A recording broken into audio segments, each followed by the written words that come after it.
రవి ఒక simple shop owner. Daily రొటీన్లో హ్యాపీగా లైఫ్ నడుస్తుంది. ఒకరోజు పొద్దున్నే పోలీసులు డోర్ దగ్గర నిలబడ్డారు. రవి క్వశ్చనింగ్ కోసం స్టేషన్కి రావాలని పోలీసులు అన్నారు. రవి నర్వస్గా ఫీల్ అయ్యాడు. ఎందుకంటే ఇంతకుముందు తను ఎప్పుడూ స్టేషన్కి వెళ్ళిందే లేదు. పోలీస్ స్టేషన్ లోపల అట్మాస్ఫియర్ చాలా సీరియస్గా ఉంది. క్వశ్చన్స్ స్టార్ట్ అయ్యాయి. చెప్పు, నిజం చెప్పు, ఏం చేసావు అంటూ క్వశ్చన్స్ అడిగారు. రవి హార్ట్ ఫాస్ట్గా బీట్ అవుతుంది. భయం కలుగుతుంది.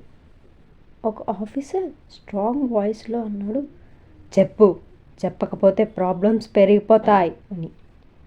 అప్పుడే రవి ఎప్పుడో ఒకసారి తను విన్న మాటలు గుర్తుకొచ్చాయి. The law gives protection to the accused. He took a deep breath. Ravi కామ్గా రిప్లై ఇచ్చాడు, నాకు చెప్పకుండా ఉండడానికి రైట్ ఉంది అని. స్టేషన్ మొత్తం సైలెంట్ అయింది. ఇది అరోగెన్స్ కాదు, ఇది కాన్స్టిట్యూషన్ ఇచ్చిన హక్కు.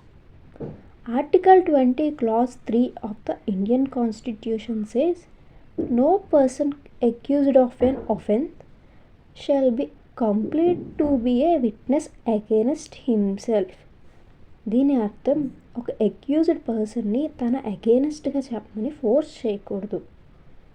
అంతే, పోలీస్ ఫోర్స్ కాన్ఫెషన్ తీసుకోలేదు. ఈ రైట్ మనల్ని ప్రొటెక్ట్ చేస్తుంది. ఫిజికల్ టార్చర్ నుండి, మెంటల్ ప్రెషర్ నుండి, ఫోర్స్డ్ కాన్ఫెషన్స్ నుండి. Silence is not killed. Silence is a legal shield. Police కేస్ని ప్రూవ్ చేయాలంటే ఎవిడెన్స్, విట్నెస్, ఇన్వెస్టిగేషన్ ఉండాలి. ఫియర్తో కాదు, ట్రూత్తో జస్టిస్ రావాలి. Ravi walked out knowing something important. The constitution stands with the citizen even when the citizen stands alone. Right against self incrimination. Article 20 clause 3. You have the right to remain silent, and that silence protects your freedom.